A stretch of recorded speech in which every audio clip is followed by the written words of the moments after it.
reason we're here is because I guide a lot at Salisbury, and I love the cathedral here, and I tell, what I think anyway, is a good story about one of the tombs in the cathedral. And it's really the end of the story that I suddenly realised was this place here. So let me tell you the story. Now, forgive me if you've been to Salisbury with me, because you will know the beginning of the story. It's all about one of the tombs there, and it's to a man called Longspay. And you see his body there, and he's got all his armour on, and he was a crusader, so he fought in the holy wars of the 1200s. Now, he was married to a lady called Ella, who was the Countess of Salisbury. So she was quite an important lady herself. And when they decided to build the cathedral in Salisbury, both Longspay and Ella were asked to lay foundation stones. So if you knew where to look, you could actually find their stones there as well. And remember, the cathedral was started about 1220.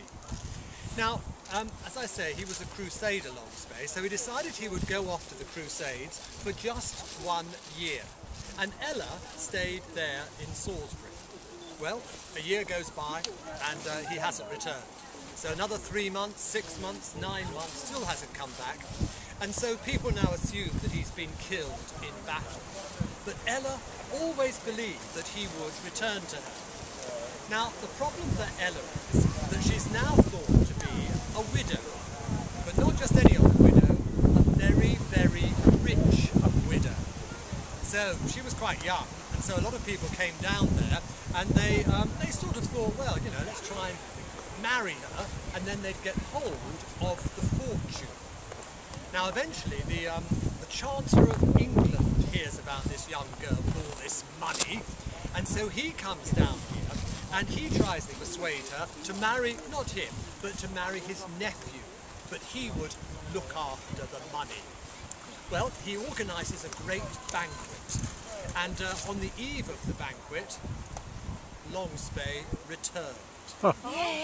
So it seems on his way back from the Crusades, he was on the boat, he got wrecked, and then he got left on a deserted island. Anyway, the whole story there. But anyway, so he now returns to his wife.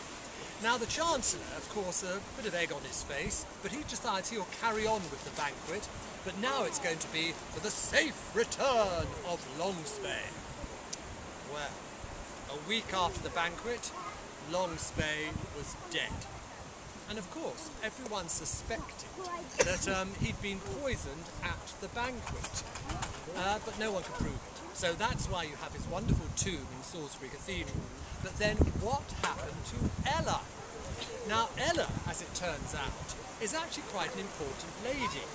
Now she was actually the daughter of the Earl of Salisbury.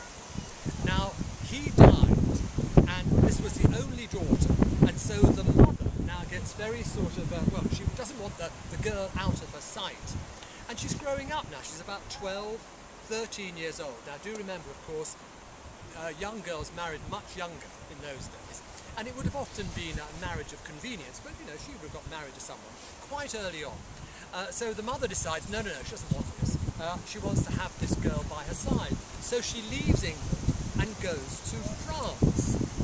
Now the daughter becomes, let me think, 15, and she escapes from her mother, returns to England and goes to the king.